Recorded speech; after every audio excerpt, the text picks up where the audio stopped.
Pneumonia কি? এই নিউমোনিয়াটা আসলে একটা লাংসের প্রদাহ। বাচ্চাদের ক্ষেত্রে যারা 2 বছর নিচে, এই বাচ্চারা নিউমোনিয়ার ঝুঁকি থাকে বেশি। আর যারা সিনিয়র সিটিজেন, যারা 50 ক্রস করেছেন, এরা নিউমোনিয়ার ঝুঁকি থাকে বেশি। আমরা 3 থেকে 5 বছর পর পর আমরা এই ভ্যাকসিনটা দেওয়ার জন্য অ্যাডভাইস করি। আমার যেটা এক্সপিরিয়েন্স, যাদের ভ্যাকসিন দেওয়া আছে তাদের নিউমোনিয়া হতে পারে, কিন্তু আইসিইউতে যেতে হয় না। কিন্তু যারা ভ্যাকসিনেটেড না, তাদের ক্ষেত্রে ঝুঁকিটা বেশি থাকে।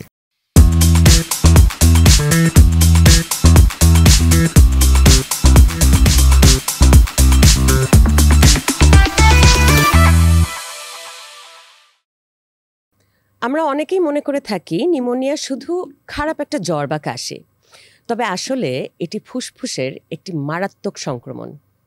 এর ভয়াবহতা আমরা অনেক সময় বুঝে উঠতে পারি না, বিশেষ করে বাংলাদেশে, যেখানে অনিয়ন্ত্রিত এবং অস্বাস্থ্যকর জীবনযাপন আমাদেরকে এই রোগের ঝুঁকিতে ফেলছে প্রতিনিয়ত।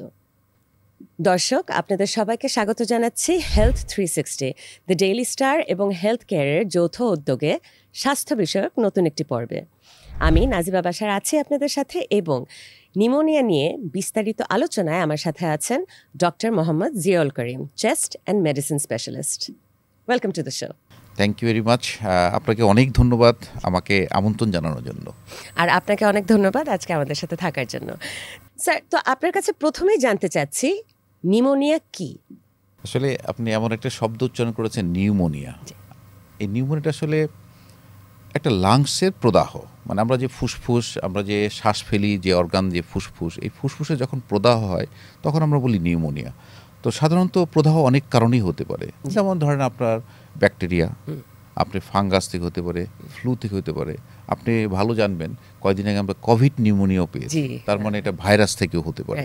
তো এরকম ব্যাকটেরিয়া, ভাইরাস, ফ্লু এবং আপনার ফাঙ্গাস, এই থেকে কিন্তু নিউমোনিয়াটা হয়। ফুসফুসের যে শ্বাসনালীগুলো আছে ওখানে ইনফ্লামেশন হয়, ইনফ্লামেশন হয়ে ওখানে নিউমোনিয়ার মতো কনসোলিডেশনের মতো হয়ে যায়, কিছু বিকার জমে যায়, ব্যাকটেরিয়া ওখানে বংশবৃদ্ধি করে, তারপরে সিমটমগুলো প্রডিউস করে। তো কি সিমটম প্রডিউস করে? আসলে নিউমোনিয়া যখন হয় আমরা কিন্তু অনেকগুলো রোগের সাথে মিলিয়ে ফেলতে পারি, সেই জন্য আমাদের লক্ষণগুলোও নিউমোনিয়া জানা দরকার। প্রথম হলো যে জ্বর থাকবে, এবং জ্বরের মাত্রা কিন্তু বেশি, মানে 100 না, 103-4 অনেক মাত্রায় জ্বর থাকবে। কাশি থাকবে, এবং সাথে সাথে বুকে ব্যথা, চেস্ট পেইন, এবং রুগী খেতে চাবে না, একটা ফ্যাটিক, একটা অবসাদগ্রস্ত, ভালো লাগবে না, বিছনায় শুয়ে থাকতে ইচ্ছা করবে। এই সিমটমগুলো যখন নিয়ে আসে তখন আমরা চিন্তা করবো যে নিউমোনিয়া হতে পারে। তো এই নিউমোনিয়ার যে লক্ষণগুলো নিয়ে আসলে পরে আমরা আসলে তখন এই রুগীকে একটু ইভালুয়েট করি যে আসলে কেন তার নিউমোনিয়াটা হলো। সাধারণত দেখা যায় নিউমোনিয়াটা 2 ধরনের হয়ে থাকে। একটা হলো কমিউনিটি অ্যাকোয়ার্ড নিউমোনিয়া, একটা হলো হসপিটাল অ্যাকোয়ার্ড নিউমোনিয়া। তো কমিউনিটি অ্যাকোয়ার্ড হলো, আপনি বুঝতেই পারছেন, শব্দ দিয়ে বোঝা যায় কমিউনিটি থেকে যদি নিউমোনিয়া আসে, আমরা বাজারে গেছি, স্কুলে গেছি, হাঁটে, সারাউন্ডিং থেকে যেটা আসে, যে অন্যদের নিউমোনিয়া আছে, হাঁচি কাশির মাধ্যমে আমাদের ঢুকলো, এটা হলো কমিউনিটি অ্যাকোয়ার্ড নিউমোনিয়া। আর হসপিটাল অ্যাকোয়ার্ড নিউমোনিয়া, রোগী যদি হসপিটালে ভর্তি থাকে এবং যে কমপক্ষে যদি 2 দিন হসপিটালে ভর্তি থাকে, তারপরে যদি তার নিউমোনিয়া হয়, তাহলে আমরা বুঝবো যে এটা হসপিটাল থেকে তার নিউমোনিয়াটা হয়েছে। হসপিটালে যে অনেক ধরনের জীবাণু থাকে, সেখান থেকে নিউমোনিয়াটা হয়েছে। তো এই হলো মোটামুটি নিউমোনিয়ার একটা গ্রসলি আউটলাইন। আবার এটা যদি আপনি টাইপে আসেন, তাহলে আমরা আসলে বলি কি, এটা অনেক ধরনের আছে, যে মাইল্ড ফর্মে থাকে, অনেকে মডারেট থাকে, সিভিয়ার নিউমোনিয়া থাকে, কোনো সময় দেখা যায় অ্যাসপিরেশন নিউমোনিয়া হয়। যেসব রোগীরা হাসপাতালে ভর্তি থাকে তাদের ক্ষেত্রে অ্যাসপিরেশন নিউমোনিয়াও হয়। আর কমনলি যেটা আমরা পেয়ে থাকি সাধারণত, আচ্ছা, অ্যাসপিরেশন নিউমোনিয়াটা হলো, ধরেন একজন রোগী ভর্তি আছে, সে আনকনসাস পেশেন্ট, হ্যাঁ, তাকে হয়তো আমরা এনজি টিউব, যখন সে আনকনসাস থাকে, তাকে খাওয়ানোর যে প্রয়োজন হয়, তখন আমরা কিন্তু নাকে দিয়ে একটা নল দিয়ে থাকি, যেটাকে আমরা এনজি টিউব বলি। সে টিউব দিয়ে খাওয়া সরবরাহ করা হয়। কোনো কারণে যদি খাওয়াটা শ্বাসের পথে চলে যায়, আপনি জানবেন যে আসলে আমরা যখন খাই, খাওয়ার গলাতে এসে 2 ভাগে ভাগ হয়ে যায় রাস্তা, শ্বাসের রাস্তা এবং খাওয়ার রাস্তাটা খুব কাছাকাছি থাকে। তখন ভুলক্রমে খাবারটা শ্বাসের রাস্তা চলে গেলে অ্যাসপিরেশন নিউমোনিয়া হয়। এটা হলো যে টিউব দেওয়ার কারণে। আর টিউব ছাড়াও ধরেন একটু সেমি কনসাস, আনকনসাস বা আনমাইন্ডফুল থাকা অবস্থায় যদি কোনো খাদ্য কণা যদি শ্বাসের রাস্তায় চলে যায়, তাহলে আমরা বলি অ্যাসপিরেশন হয়েছে, অ্যাসপিরেশন নিউমোনিয়া। আচ্ছা। তো নিউমোনিয়া রোগের ঝুঁকিটা কার বেশি? আসলে দেখেন, আপনি জানবেন যে বাচ্চাদের ক্ষেত্রে যারা 2 বছর নিচে, এই বাচ্চারা নিউমোনিয়ার ঝুঁকিতে থাকে বেশি। আর যারা সিনিয়র সিটিজেন, যারা 50 ক্রস করেছেন, এরা নিউমোনিয়ার ঝুঁকি থাকে বেশি। এই দুটো গ্রুপ ছাড়া আরেকটা গ্রুপ আছে যারা ইয়াং এজে হতে পারে, যাদের কোমরবিড কন্ডিশন আছে, একজন ডায়াবেটিক পেশেন্ট, আচ্ছা আচ্ছা, যার রোগ প্রতিরোধ ক্ষমতা কম, জি তার নিউমোনিয়া হওয়ার ঝুঁকি বেশি। একজন এইডস পেশেন্ট, জি তার ইমিউনিটি সাপ্রেস আছে, জি তার হতে পারে।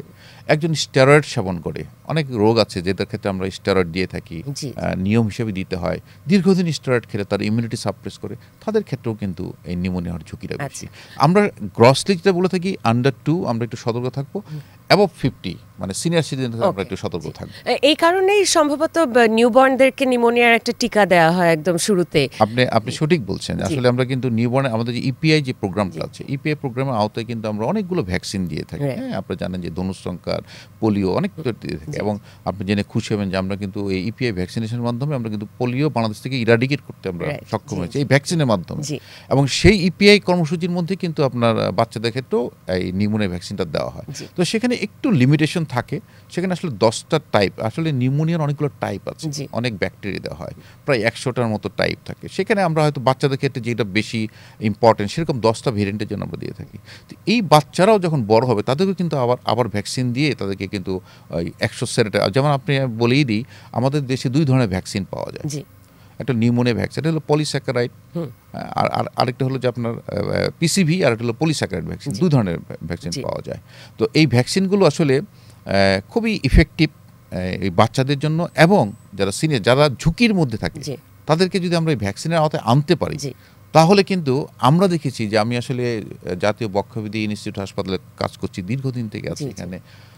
আমার যেটা এক্সপিরিয়েন্স, যাদের ভ্যাকসিন দেওয়া আছে তাদের নিউমোনিয়া হতে পারে, হ্যাঁ, কিন্তু আইসিইউতে যেতে হয় না। আচ্ছা, মানে ফেটালিটি অতটা বেশি থাকে না। কিন্তু যারা ভ্যাকসিনেটেড না তাদের ক্ষেত্রে ঝুঁকিটা বেশি থাকে।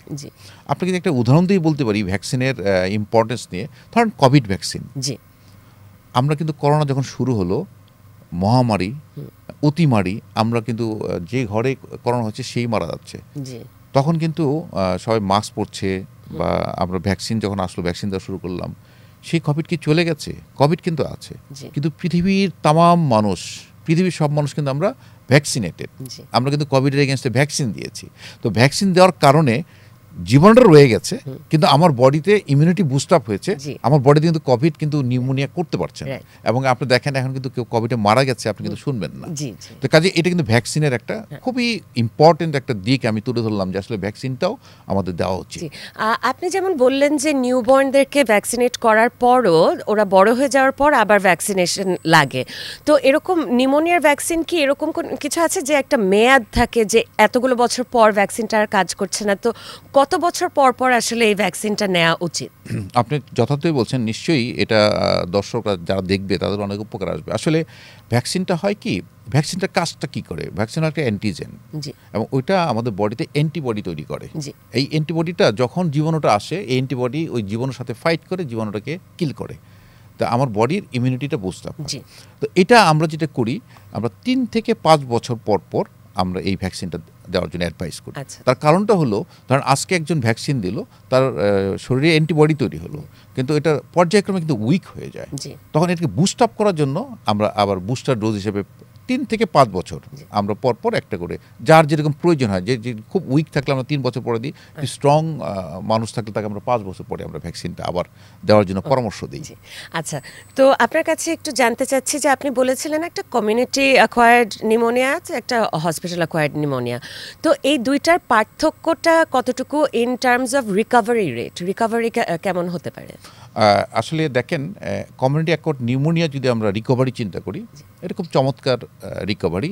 আপনাকে ডিজিজ প্রোগ্রেশনটা যদি চিন্তা করেন, হ্যাঁ, একটা কমিউনিটি অ্যাকোয়ার্ড নিউমোনিয়া আসলো আমাদের কাছে, আমরা কিন্তু ওষুধ দিয়ে দিব তা না, আমাকে রোগটা নির্ণয় করব। আমি বলেছি যে 100 ধরনের ব্যাকটেরিয়া, ভাইরাস, ফাঙ্গাস দিয়ে হতে পারে। তখন আমরা করি কি, একটা কালচার করি, আমরা কফ, তার স্পুটামটা নিয়ে আর কালচার করি যে কোন জীবাণু দিয়ে তার নিউমোনিয়া হয়েছে। সাধারণত হয় কি, streptococcus pneumonia, হিওফাইলাস influenzae, chlamydia pneumonia, এই ধরনের এগুলো ব্যাকটেরিয়ার নাম হয়। আমরা কি নির্ণয় করি যে এই জীবাণু দিয়ে হয়েছে, ওই জীবাণুর এগেনস্টে কোন ড্রাগস কাজ করবে, সেটা আমরা দেখি নেই। দেখে যে ড্রাগস কাজ করবে সেই ড্রাগসটা আমরা কমপক্ষে 2 সপ্তাহ মানে অ্যান্টিবায়োটিক 2 সপ্তাহ দিয়েই থাকি, তারপরে আমরা ফলো আপ করি। কোনো কোনো সময় আমাদের হয়তো 1 মাসও লাগতে পারে এবং কিন্তু সম্পূর্ণ ভালো হয়ে যায়। এটা হলো কমিউনিটি অ্যাকোয়ার্ড নিউমোনিয়ার কথা বললাম। আর হসপিটাল অ্যাকোয়ার্ড নিউমোনিয়া এটা একটু খারাপ ধরনের থাকে, কারণ হসপিটালে যে রোগীরা ভর্তি থাকে বিভিন্ন ধরনের জীবাণু এখানে থাকে এবং বিভিন্ন ধরনের সংক্রমণ হওয়ার কারণে তাদের কমপ্লিকেসিটি বেশি হয় এবং অনেক মানুষ ভর্তি হয় উইক ইমিউন সিস্টেম নিয়ে। আপনি ঠিকই বলছেন। অনেকেই ধরেন বিশেষ করে সিনিয়র সিটিজেনরা আমরা আসলে ওনাদেরকে খুব ঝুঁকির মধ্যে রাখি।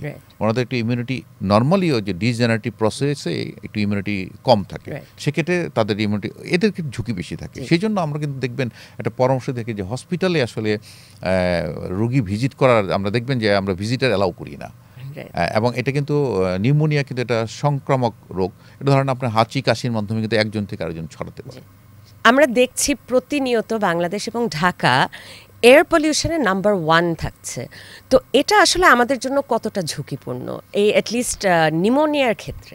আপনাকে আমি অসংখ্য ধন্যবাদ দিচ্ছি যে চমৎকার একটি প্রশ্ন আপনি করেছেন। এয়ার পলিউশন আসলে আমাদের ভাববার সময় আসছে। আপনাদের যে জেনারেশন, সামনের যে দিনগুলো, আমার মনে হয় এখনই কাজ করা উচিত। এয়ার পলিউশন আপনারা দেখেন, আমরা যদি বিশ্বের চ্যাম্পিয়ন হয়ে থাকি, অন্য কোনো দাগে চ্যাম্পিয়ন হতে পারিনি কিন্তু এখন পর্যন্ত, কিন্তু আমরা এয়ার পলিউশনের চ্যাম্পিয়ন আছি। এয়ার পলিউশনের ঢাকা সিটি কিন্তু নাম্বার 1, কোনো সময় নাম্বার 2, মানে 1-2 এর মধ্যে কিন্তু অবস্থান। আচ্ছা, তো এই এয়ার পলিউশনে কি থাকে আপনি প্রথম জানতে হবে যে এয়ার পলিউশনটা কি। এয়ার পলিউশন মানে হলো বাতাসের মধ্যে দূষণ। যে জিনিসগুলো আপনার দূষণের কাজ করে, sulphur dioxide, carbon monoxide, nitrogen dioxide, ozone স্তর, এই ওজোন, এগুলো কিন্তু আরও অনেকগুলো কোম্পানিতে অনেক সময় নিকেল থাকে, কোডিয়াম থাকে, কেমিক্যাল থাকে। এগুলো হলো এয়ার পলিউশনের জন্য সবচেয়ে ক্ষতিকর উপাদান। তো এগুলো আমাদের ঢাকা সিটিতে সবচেয়ে বেশি। আপনি যদি বলেন যে কেন, তার পিছনে কারণ হলো কি, আপনি দেখেন যে আমাদের ঢাকা কিন্তু খুব ঘনবসতি এলাকা এবং দেখেন ঢাকা শহরে যতগুলো গাড়ি চলে অন্য কোনো সিটিতে এতগুলো গাড়ি চলে না। ঢাকা শহরের গাড়ির যে কালো ধোঁয়া, ট্রাক বলেন, বাস বলেন, গাড়ির কালো ধোঁয়া, আপনার যে ঢাকা শহর যে ফ্যাক্টরিগুলো আছে, গার্মেন্টস ফ্যাক্টরি থেকে শুরু করে আপনার ওদিকে জিগাতলাতে যে আপনার ট্যানারি ফ্যাক্টরি থেকে শুরু করে আপনার যত ফ্যাক্টরি আছে, ফ্যাক্টরি যে ধোঁয়া, আপনার ঢাকার আশেপাশে দেখেন ইটের ভাটা আছে, ইটের ভাটার যে কালো ধোঁয়া, এবং ইভেন আমাদের দেশে যে আমরা যে কেমিক্যাল যে ফ্যাক্টরিগুলো আছে, কেমিক্যাল যে আপনি যদি বুড়িগঙ্গার কথা চিন্তা করেন দেখবেন যে বুড়িগঙ্গা কিন্তু আর বুড়িগঙ্গার আগের রূপে নেই। এই যে পলিউশনগুলো, এই পলিউশনের কারণে কিন্তু আমরা খুবই মানে একটা দুর্বিষহ জীবনযাপন করছি। কেন? এই এয়ার পলিউশন থেকে কিন্তু কি হয়, ধরেন বায়ুতে যে দূষণগুলোর কথা বললাম, আমি যখন শ্বাস নিচ্ছি এই দূষণগুলো আমার ফুসফুসে যাচ্ছে।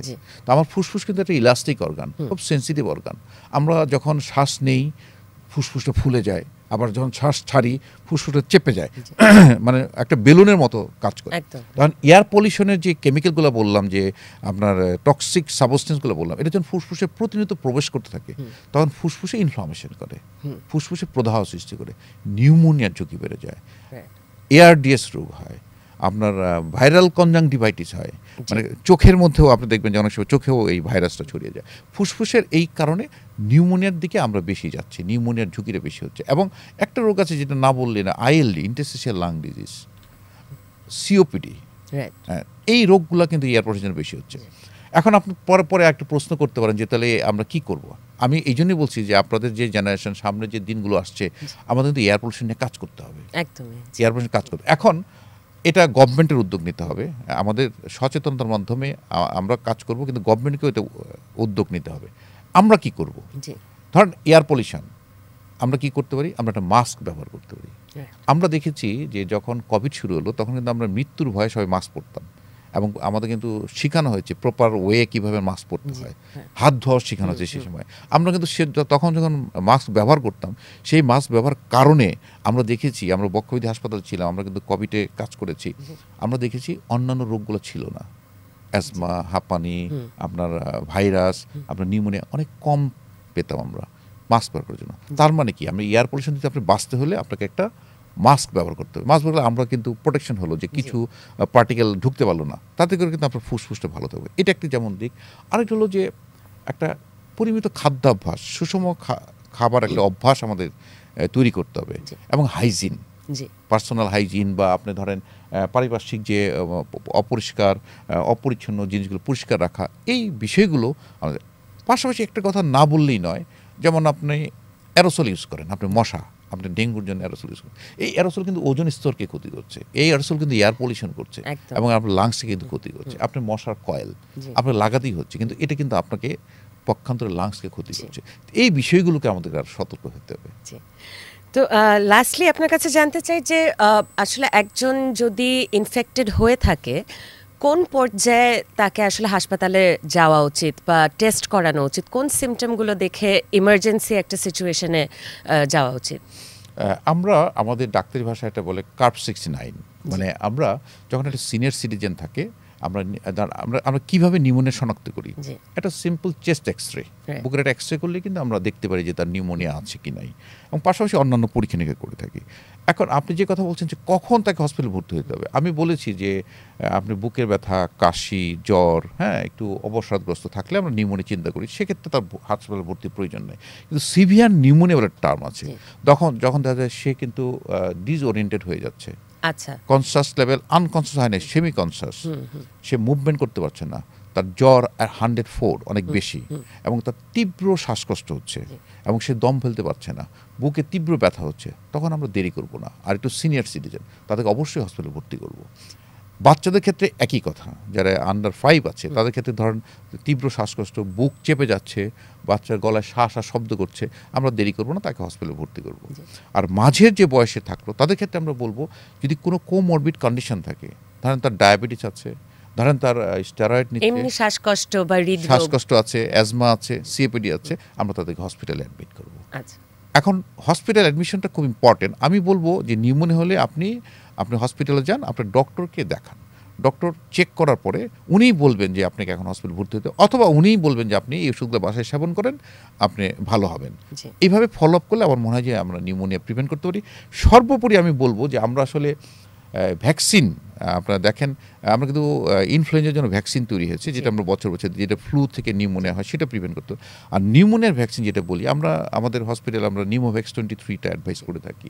তো এই ভ্যাকসিনটা আমরা প্রতি 5 বছর পর আমরা নিতে বলি, তাহলে আপনার নিউমোনিয়া সে আক্রান্ত হতে পারে কিন্তু তাকে আইসিইউতে বা হসপিটালে ভর্তি হওয়ার প্রয়োজন পড়বে না, তার লাংটা নিরাপদ থাকবে।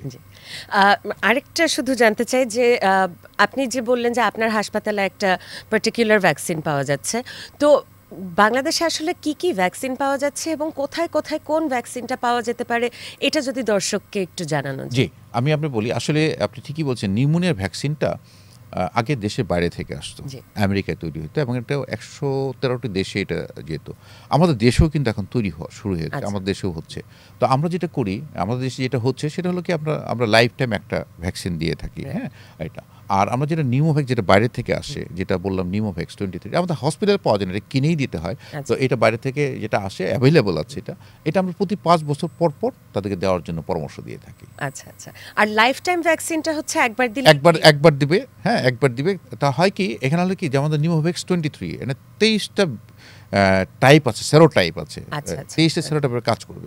তো আমরা লাইফ টাইম দিলে একটা হলো যে তার একটা বডি ইমিউনিটি দিয়ে দিলাম আমরা, এরপর থেকে আমরা প্রতি 5 বছর পর একটা করে আমরা যেটা 23টা ভেরিয়েন্ট, যেটা কমন আমাদের দেশে 23টা, সেই 23টার উপর যে ভ্যাকসিনটা আছে নিউমোভ্যাক্স, সেটা আমরা অ্যাডভাইস করি। আচ্ছা আচ্ছা, জি, আপনাকে অসংখ্য ধন্যবাদ আবারও আজকে আমাদের সাথে থাকার জন্য। আপনাকেও ধন্যবাদ। আপনার মাধ্যমে যারা তখন আমাদের সাথে ছিলেন, নিশ্চয়ই তারা ভ্যাকসিন সম্পর্কে কিছুটা হলে বা নিউমোনিয়া সম্পর্কে কিছুটা হলেও স্বল্প সময়ের মধ্যে কিছু জানতে পেরেছেন, তাদেরকে আমি ধন্যবাদ দিচ্ছি। ধন্যবাদ। দর্শক, আমরা সবাই তাহলে জেনে নিলাম নিউমোনিয়া থেকে সুরক্ষিত থাকতে আমাদের কি কি করণীয়। চলুন আমরা সবাই নিয়ম মেনে চলি, আবারও মাস্ক পরা শুরু করি, সুস্থ একটি দেশ গড়ে তুলি। আপনারা সবাই ভালো থাকবেন, সুস্থ থাকবেন, দ্য ডেইলি স্টারের সাথেই থাকবেন।